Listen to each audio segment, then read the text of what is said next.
Well, hello, Young and the Restless Daily Recap fans. Today's daily recap is for Tuesday, June the 27th, 2023. Tuesday, June the 27th. All this week, my prediction is we're going to go at turtle snail's pace. Tuesday's no better. We have Michael planning a romantic getaway for Lauren.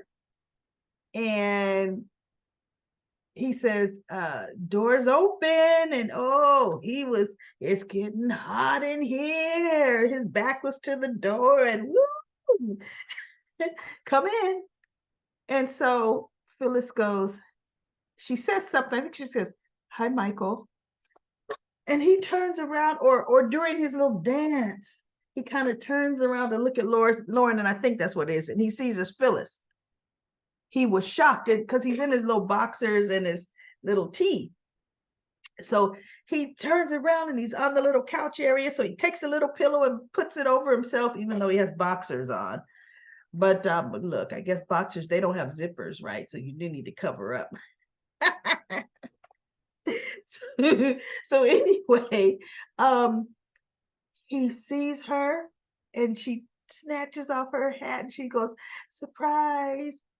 And he's just in shock.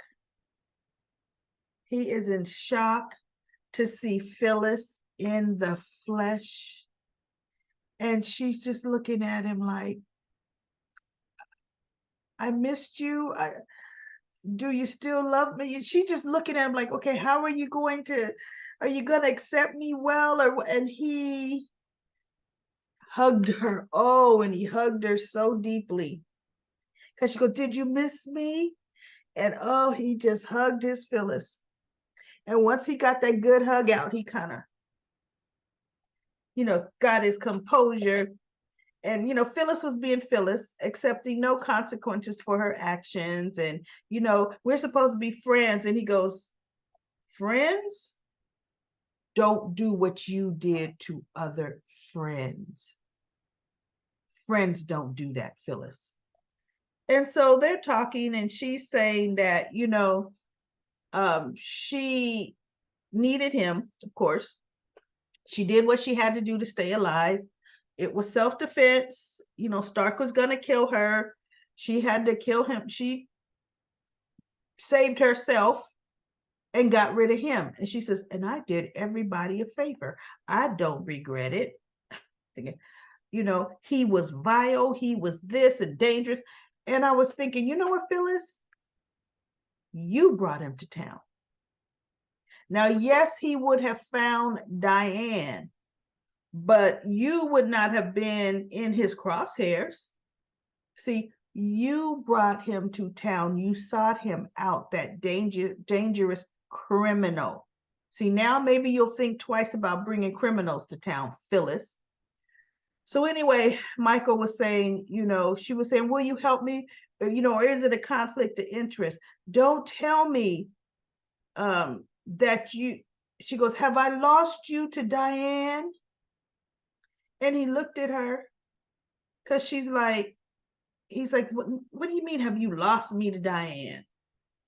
He says, she goes, well, you took her case. Is it a conflict of interest for you to take my case? I said, no, Diane is off. She's cleared. She committed no murder, Phyllis. Like, here you are. So then she goes, oh, Diane. He goes, matter of fact, she's about to get married to Jack. And Phyllis looks at him. So, of course, of course she is, Michael. And so he tells Phyllis that, yes, ultimately, yes, he's going to help her. And so he's saying, but Phyllis, you need to turn yourself in. And she's like, nope, not without the EMT. And Michael's sitting on the couch. They're sitting on the little love seat couch together.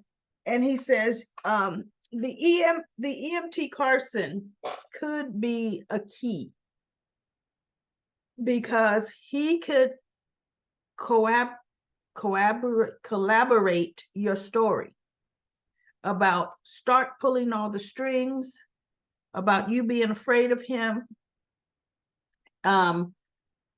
She said, but he could be a eyewitness. She goes, he was an eyewitness. She goes, Michael, that's not a lie. He was there a number of times.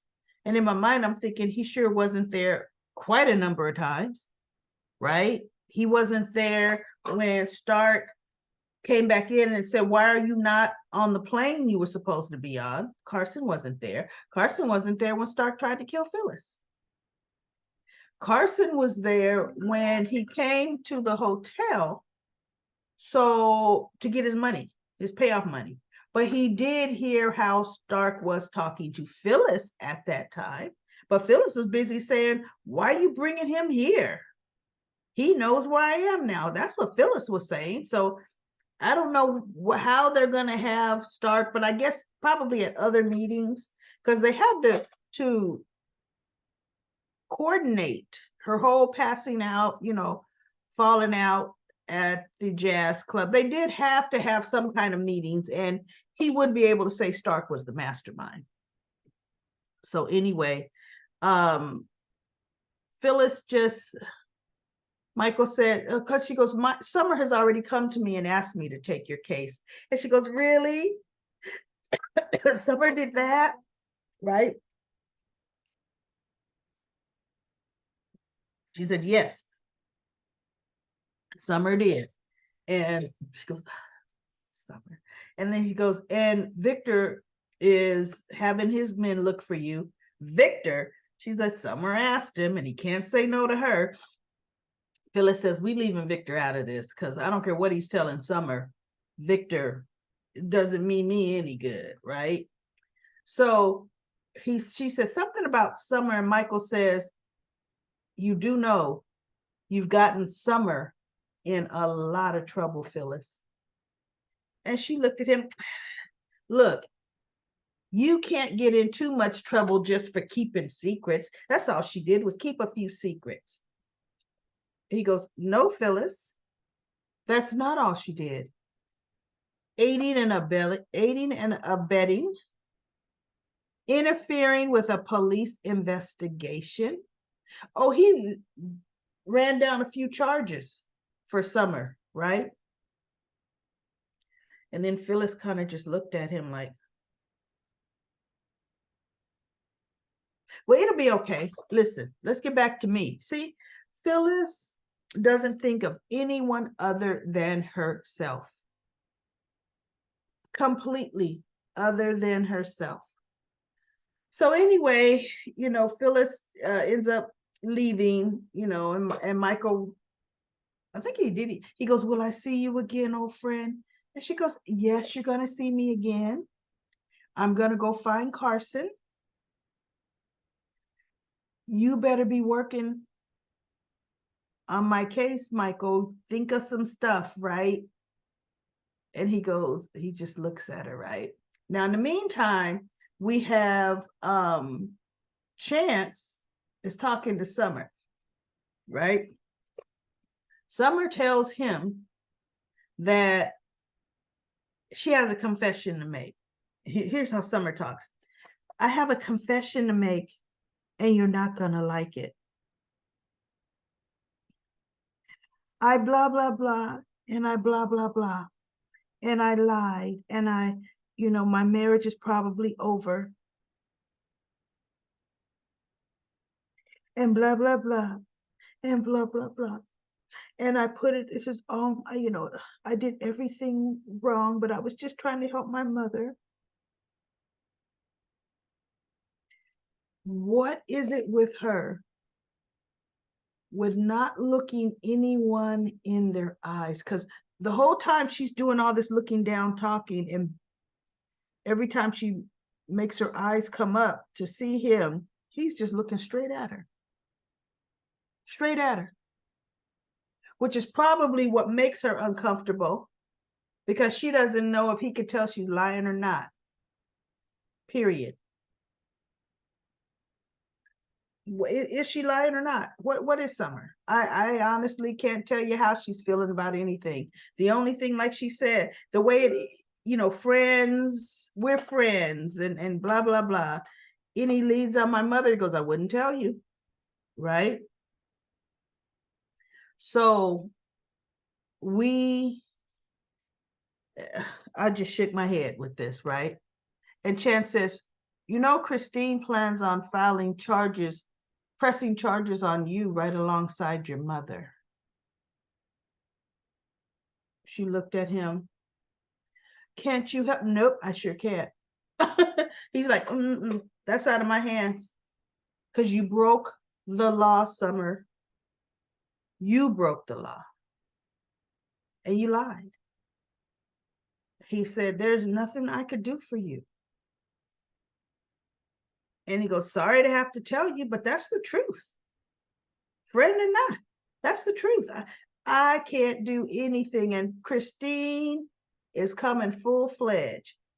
That's because she hates my mother. You go, It's because everything was a lie, Summer.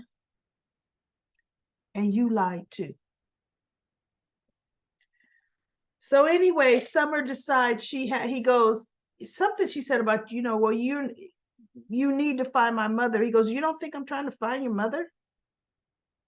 He goes, I have a vested interest in finding your mother. Because Summer, you can't move forward. You can't deal with whatever consequences you're going to have and then pick up the pieces of your life and move forward until your mother is brought to justice, until your mother, that whole situation gets taken care of. So Summer says, you know what, you're right. You're right. And since you're right, I'm going to help you find her. He looked at her, he said, what? No, we're going to work together and we're going to find my mother. And Chance is just looking at her like, so you could circumvent the investor. You know what? Call me a fool once, but you're not going to call me the fool twice, Summer. Okay. So then we have in the meantime, we've got Nicholas with Sally, took her home from the hospital. And home from the hospital, she's of course in pain, cesarean. And he says, you could just let me have it. All that pent up emotion, you can yell at me, you could scream, I'm strong, Sally. You're gonna feel better if you let it all out. And she's like, no, I'm not good company, Nick. You just go ahead and go. He goes, I'm not going anywhere. I'm here for you. So she finally did. She started talking about the doctors telling me everything was going to be okay. And it wasn't. And I'm thinking, well, for one, they didn't tell you everything was going to be okay. They didn't tell you that when Elena never told her that when she went in there. And her OBGYN told her that if she doesn't calm down and get the stress, out, that the whole preeclampsia thing was going to be a major issue. That's what the doctors told Sally, right? So then she's saying, and I can't forgive Adam because he let our baby die. Now she's ramping it up with the emotions, right? Now she's kind of yelling. And then she goes, and I was so stressed, worried about you because you could not even tell me anything about how you were, what you were doing. Adam would tell me very little, which really sent my mind to the worst place. And she goes, where were you when I needed you?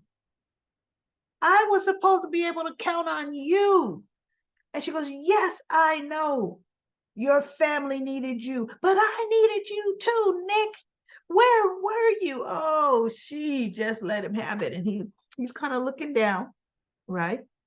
And now she's breaking down. So he hugs her and she gets a good cry in. And he goes, and then she's looking tired. He goes, are you tired? Do you want to get in the bed? So they both get in the bed with their shoes on and the white comforter. I'm thinking, ugh, that's a recipe for disaster. And she goes, you could go. I know You probably have things to do. He goes, nope, I'm going to stay right here with you. Or at least, he goes, for at least until you fall asleep. This is exactly where I'm going to be. So he stayed with her till she fell asleep. And then later she wakes up and she kind of reaches on the side of the pillow, the side he would have been at. And she realizes he's gone. So she gets up and she gets her little box that the nurses gave with the little baby hat and the little booties and the footprint. And she's just hanging on to the little beanie and she smells it and she's crying and laying down. So that was pretty sad. But that was it. That's it for The Young and the Restless. Nothing else good happened. It was just back and forth chit-chatting. So let's go to Comment Corner. Comment Corner. We have Mildred says, Billy did bring up a good point, an argument about Diane. No protocol, no board meeting, no board agreement of the hiring on her position. It looks forced because of upcoming nuptials. I hope dimwit dazed Jack, Jack, put a clause in his prenup to prevent any of her devious tactics and watch her weasel him out of his whipped mind and soul. She's a master manipulator. The dark side of Diane is near. No soap with an eager, thirsty, ambitious corporate climber can resist and will be exposed.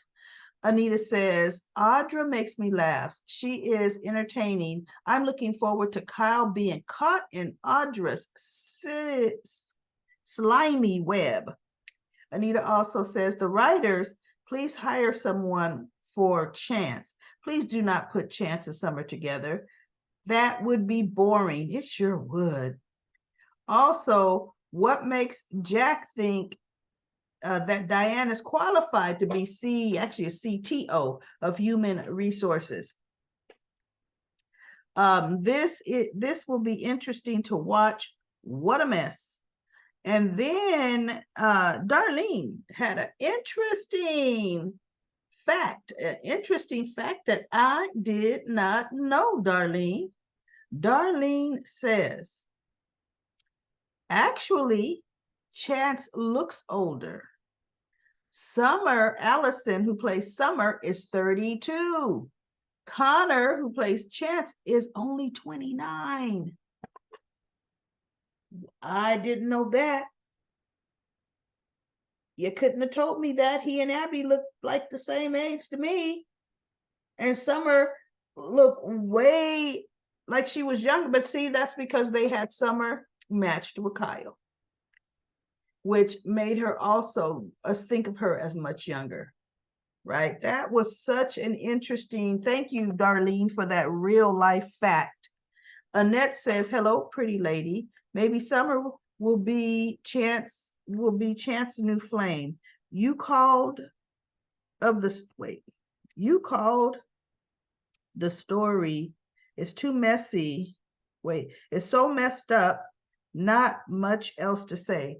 Well, yeah, nothing's happened. I don't like there's nothing really good happening on Young and the Restless. The only thing that I'm really looking forward to seeing is Nate, the Nate Victoria situation just blowing up in Victoria's face and Nate getting kicked to the curb. Libby says, Libby! Well, heck, my comment from Friday's recap is missing. Yes, it is, Libby. I have not seen a comment from you in a minute. I said that the episode was so boring that the few seconds of next week's previews were more exciting than the whole episode. And that I was looking forward to this week, but it's not off to a good start. Without giving anything away for Tuesday's episode, we get to see Michael's comedic talent at work. Oh, yeah, we talked about that today.